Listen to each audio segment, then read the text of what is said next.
Ain't nobody's running, ain't nobody's hiding, nobody's ducking. I mean, Crawford's going to be right there, ready to trade blows with Canelo Alvarez. Why did you use that word war? Why are you feeling that way? If you go down the list and ask me about tactical advantages, most of them are Crawford. Crawford could see everything coming. He could see everything coming that Canelo threw at him. He was reading it so well. His guard was so tight as well when he was up at the ropes, when he was exiting, looking to move around. They looked about the same size, but that was a brilliant performance. And what can you say? I mean, you got to give him his credit. He created a lot of history. He dreamt this fight.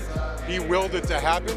A lot of people, not me, but a lot of people laughed at him, said, forget about it, no chance against a bigger guy like that. Stephen A. Smith reacted strongly to Canelo Alvarez's loss against Terence Crawford, saying Crawford had wanted this fight for a long time to cement his legacy. He explained that Crawford delivered on the biggest stage, taking the spotlight from Canelo and proving himself as the true champion. Smith stressed that this wasn't just another victory, but a defining moment in Crawford's career. Division world champion out of Omaha, Nebraska. He's undefeated, 41-0 with 31 KOs. And he begged for this fight. He wanted Canelo bad because to him, it's all about legacy. I'm not speculating. I'm telling you what I know. And how would I know? It's because I interviewed him. Yesterday, we sat down.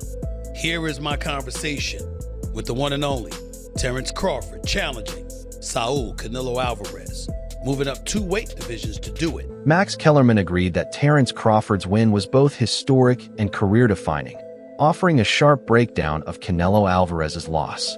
He compared the challenge to moving up multiple weight classes and facing an opponent who could drag you into a brutal fight for the first time in your career. Kellerman pointed out that only fighters with real confidence take on such risks without worrying about size, speed, or power, and Crawford showed exactly that fearless mindset. He reminded fans that for years no one dared to openly call out Bud, and by embracing this challenge, Crawford proved he belongs among the most respected in the sport. Giving up or having to jump up 2 more weight classes and fight a guy who might put him in a dogfight, a real one, for the first time in his career. When we get put in that position, we go find opposition to make that happen. You understand me? So when we go looking for the opposition, we're not concerned about how big they are, how fast they are, how strong they are. We feel like we got enough that we can bring to the table with anybody. That night I fought John Ruiz, I didn't care who was over there. Whoever they brought out that locker room was gonna get it. You understand me? That's just what it was. And I think Bud kind of has that feeling. Now, Bud, you gotta remember, has been around for a long time. Nobody called him out. You understand me? All the time Floyd came at the boxing floor, I never said I want Bud Crawford. No one ever said his name. Hey, all I know is one thing, Israel Mazarmov, he didn't get it, he barely lost. Yeah, but I'm just saying, but nobody called his name. Shakur Stevenson's admiration for Terence Crawford has always been clear, but after Crawford's emphatic win over Canelo Alvarez, his words carried even more meaning. He said Crawford not only delivered on every promise before the fight, but also showed exactly why he is so highly respected.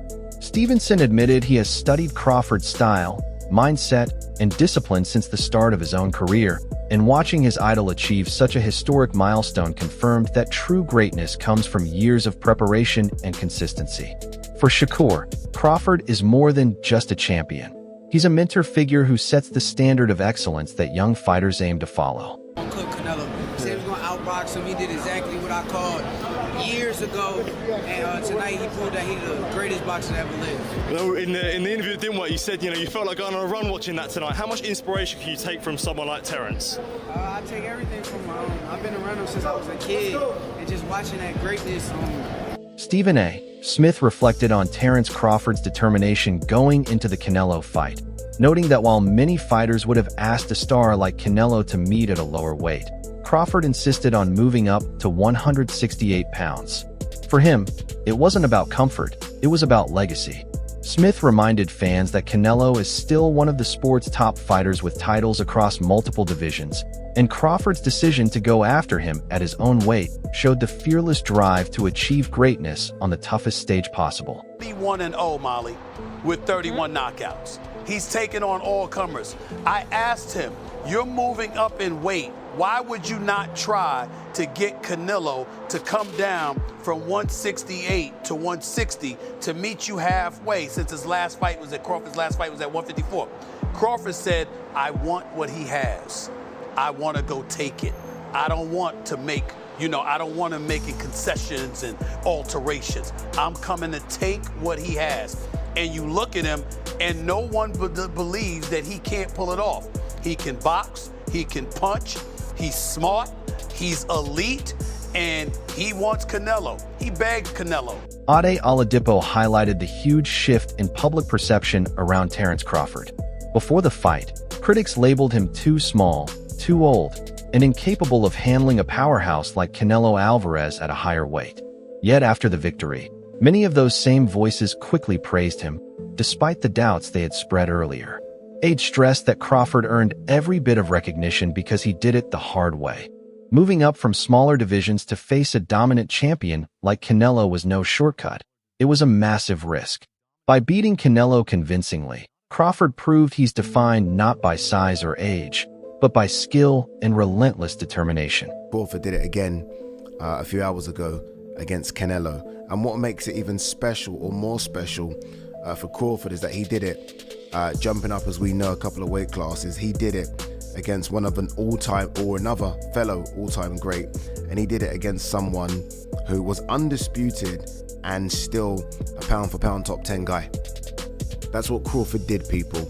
So, all those things people were saying in the lead up to this fight, Canelo's going to be too strong, Canelo's too experienced, Crawford's going to be 38, all that.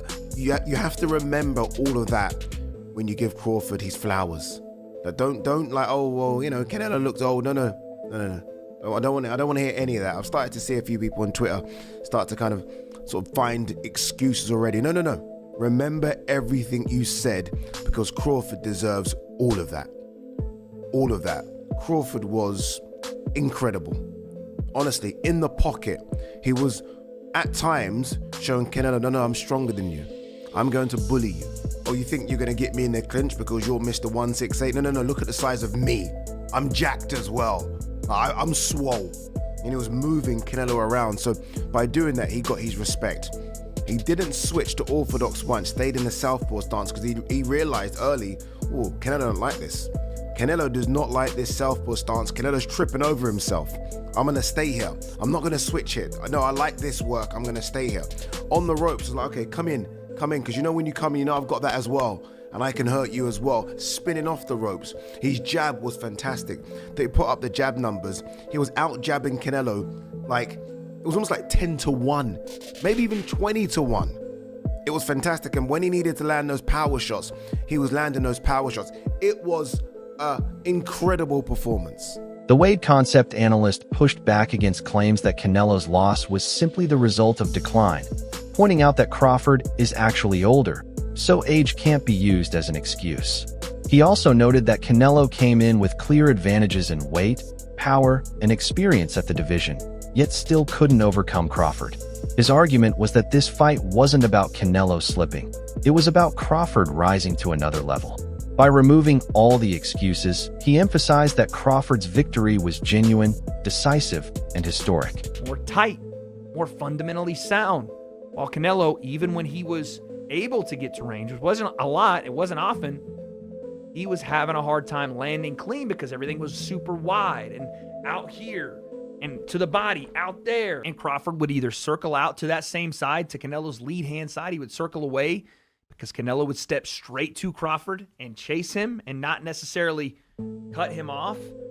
And even when he threw that hook, I was looking for the hook from Canelo, right hand as he stepped through, right? Corral with the lead hand, bang the right hand, because you're fighting a southpaw. So yeah, your jab may not be as effective in landing and managing distance and all those things, even though for Terence it kind of was. For Canelo, I was expecting a lot more of that right hand down the middle and over the top, and him jabbing his way, feint jab right hand, and then that lead hook that I thought he would be able to corral Crawford, because Crawford did want to move away from Canelo. He did. He wanted to move away from that power hand. Smart to do. Canelo never took that extra step to step outside of Crawford's lead foot. Again, that orthodox southpaw matchup, it's always going to be a battle of that lead foot.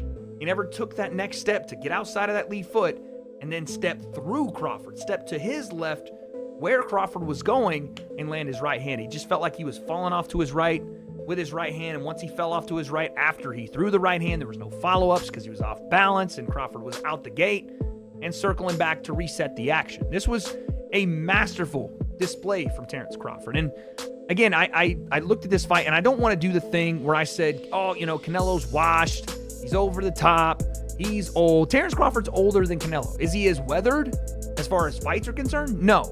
But you can only do one thing when talking about this fight, and that is give credit to Terence Crawford. If you want to say Canelo looked old, that's fine. That's on you. I'm not going to say. Former world champion Carl Froch broke down Crawford's tactical adjustment in the middle rounds, noting that after the 6th and 7th, Crawford recognized the need to press forward and take greater control. He used his jab as the key weapon to disrupt Canelo's rhythm and push him onto the back foot. Froch praised Crawford's intelligence for knowing exactly when to change gears, pointing out that instead of letting the fight slip into a lull, Crawford seized the moment and imposed himself more aggressively. Combination punches on the back foot, sort of dictating the pace. And then after about round 6 or 7, Canelo Alvarez knew, 1 second, I need a little freshener. Canelo knew he had to step on the gas. He knew he had to put the fight on its front foot and take it to Terence Crawford and start to try and catch him and bang him on. And when he headbutted Crawford, I thought that could be the start of it. A little bit of a nut, get that down. Yeah, I don't know if there was a cut, but the referee stopped and had a look, and I thought now Canelo's going to step on the gas. And he did that. He stepped on the gas, he started getting in close, and he started landing a few more shots than he was in the previous rounds, but it wasn't enough. Terence Crawford was able to catch and counter. He was landing a sneaky uppercut from the southpaw stance. He was dominating behind his jab, and then when Canelo stuck it on him, he was dominating up close in the pocket. He was beating him at his own game. Canelo Alvarez must have been fuming in there. He must have thought to himself, what can I do? He couldn't do anything. He needed to pick up the pace, put the pressure on, and sustain the attacks. And I don't want to take anything away from Terence Crawford, but Canelo Alvarez couldn't do that. He couldn't do it for long enough. Crawford looked like he could have done 20 rounds in there tonight at that pace, the way he was dictating and controlling. And Canelo Alvarez was getting marked up, he was breathing heavy, he was getting tired, he was reaching with shots, and it was getting torn apart. It was an absolute masterclass by Terence Crawford. Canelo tried, Canelo came, he had a go, but to be honest, I don't want to rain on the parade of Crawford, but Canelo Alvarez, for me, is well past his best now. He's seen better days. He hasn't got the pace, he hasn't got the fitness to sustain the attack. Afterwards in the interview, he said, I felt great, it's great, I feel good. And don't forget, Crawford's a couple of years older. So I think it's the miles on the clock. Canelo Alvarez had like 67 fights. I know Crawford's had a fair few fights, but he's about 20 fights behind him. So the miles on the clock have caught up with Canelo Alvarez. He's feeling the pace, he's feeling the age. A boxing analyst explained why Terence Crawford's win over Canelo Alvarez should be remembered as a masterclass in ring IQ, calling his performance pure genius. He highlighted how Crawford seemed to anticipate every punch Canelo tried, having studied his habits so well that the counters were ready before the shots even came. This foresight kept Crawford a step ahead all night, making Canelo's offense look limited and predictable. While most fighters freeze under Canelo's heavy combinations, Crawford dismantled them with calm precision, never looking shaken. His success wasn't about raw power, but about preparation, discipline, and flawless strategy. Every defensive move flowed into sharp offense, keeping Canelo off balance. The analyst stressed this wasn't luck. It was the result of years of experience and planning, proving Crawford as one of the sport's greatest tacticians. Constantly throwing the lead left hook to try and cut this off. And when he did get his foot to the outside, that was an option. But over time, Crawford, as he always does, as the genius boxer that he is and is able to do, starts to find those counter punches. And there was 2 counters in particular that I noted during the fight that I felt were absolutely key for Crawford. The first was the counter off that left hook to the body. Now, Canelo did land these sometimes. That left hook he throws, the lead left hook, is quite unpredictable. But he started to land it quite effectively to the body from time to time. But what Crawford was doing was he was catching it with his elbow, and then he'd throw the straight left hand back at Canelo as a counter shot. He'd throw multiple shots. And what I really loved about his counter work was he'd never throw more than singles or twos or threes. He never got carried away. He never did too much with Canelo. Don't get me wrong though, Canelo was still defensively very astute in this fight, but he simply didn't have the foot speed to get to Crawford. He couldn't do it. And he didn't want to use his own jab because I believe Crawford's lead hand is so effective that southpaw stance really meant he could dominate the fight with his own lead hand. Canelo's not a massive jabber himself, but now that he was fighting someone closer to his size, I thought he might try and implement a jab, but he didn't because Crawford's counters were just too fast and too good. There was a couple of moments in this fight, and I said in my prediction, I thought that you'd see Crawford in moments looking absolutely electric and just outclassing Canelo, looking too fast and lighting him up. And we saw that. I'll never forget the beginning of round 9 where he actually stood in the pocket with Canelo and he just rolled with the shots and he was throwing counters. It was absolutely brilliant. But the second counter that he used that was really effective was he'd allowed Canelo to throw that single right hand, that straight right hand, that backhand for Canelo, make him miss and come back with his own straight left hand over the top. I also thought that Crawford stabbing to the body was very good. He'd throw straight shots to the body, and that was something I predicted from the Lara fight that he would be able to do. That was also where I got the idea with the exits that I felt would be useful. And the reason we knew they'd be useful and important was because of Saunders just not really. Dan Rafael shared his perspective on how the fight was viewed before it happened, noting that many fans and analysts laughed at the idea of Crawford beating Canelo. But Crawford himself never treated it as impossible. Rafael explained that Crawford didn't see a major size difference between them and entered the fight with complete confidence, viewing Canelo as an equal. That mindset, he argued, made all the difference. By refusing to absorb the doubts of others, Crawford set himself up to shock the world and prove that belief is often the line between success and failure. Few rounds where he really started to back the supposed bigger guy up, although for me, they looked about the same size. But that was a brilliant performance, and what can you say? I mean, you got to give him his credit. He created a lot of history. He dreamt this fight.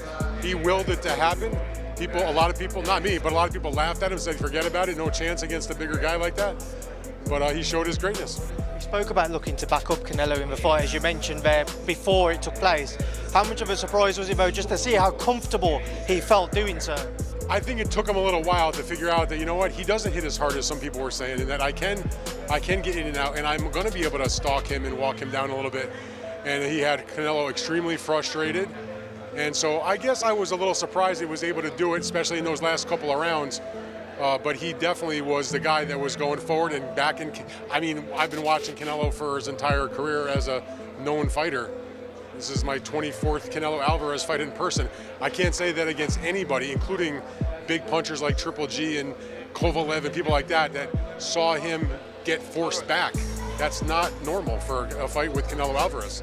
And given your time covering Canelo Alvarez and those defeats that he's had in his career, but Bivol tonight amongst other kind of contentious decisions, how much is this one going to hurt? Because there's always been those question marks for the last few years. Is he on the decline? Now there's going to be more question marks. Is this the end of the road for Canelo, certainly at the elite level? I mean, listen, and this is not a disrespect to Canelo, because everybody who has ever read me, followed me, listened to me knows I love Canelo. I think he's one of the greats of all time. I think you can make a really good argument. Crawford's longtime trainer, Brian Bomac McIntyre, wrapped up the discussion with an emotional reflection on his fighter's legacy. He said he has always believed Crawford is the greatest of all time, and this victory simply proved it to the rest of the world. Bomac stressed that while Crawford deserves a break after such a demanding journey, retirement is not being considered. Instead, he'll take time to rest and recover before deciding what comes next. For Bomac, the most important thing is that the world now sees the greatness he has witnessed for years in the gym, a recognition that validates all the hard work and sacrifice they've shared. Bomac, you've been training Crawford for years. Do you think, okay, is he the greatest of all time? Because now people are putting him in the conversation of greatest of all time. You know that. You think so? You know I know. Okay, what's next for him? You've been training for years. What's next for him? The fans want to know. What's next for him? Break. Take a break. Is he retired or is he going to keep fighting? He just got to take a break. How are you celebrating? Listen, congratulations to you. Listen, congratulations to you. How are you celebrating? Just go have dinner with my wife, man. Okay, well, are you trainer of the year? I'll let the critics worry about that. Last question. Is Terence Crawford retired or is he going to keep fighting? Oh, he's going to keep fighting. He's going to keep fighting? Yeah. You're the man. Be man. Hey, congratulations. Enjoy the win. Thank you. Thank you for watching. That's all for today's video. Stay tuned for the next one.